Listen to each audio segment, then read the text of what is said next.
Usap-usapan ngayon sa social media ang pagbabalik sa telebisyon ni Catherine Luna matapos ang kanyang unang paglabas sa seryeng Sigabo. Marami ang agad na nakapansin sa kanyang pagganap, dahilan para maging trending ang kanyang pangalan online.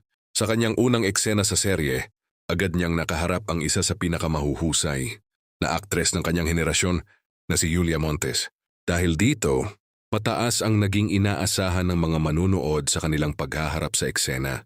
Hindi naman nabigo ang audience dahil bukod sa husay ni Julia sa pag-arte, ipinakita rin ni Catherine na kaya niyang makipagsabayan. Marami ang nagsabing natural at emotional ang kanyang pagganap, bagay na lalong nagbigay lalim sa kanilang eksena. Kasunod nito, pumuhos ang positibong reaksyon mula sa mga netizen.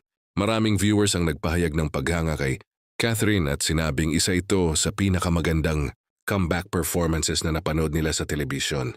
Pinuri rin ng ilang manonood ang chemistry nina Catherine at Julia sa kanilang unang pagtatagpo sa serye.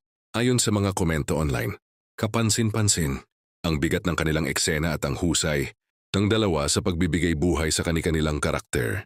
Sa patuloy na pag-usad ng Sigabo, inaabangan ngayon ng maraming viewers ang susunod pang mga eksena ni Catherine Luna, lalo na't naging matagumpay ang kanyang unang paglabas at nakatanggap siya ng maraming papuri mula sa mga manonood.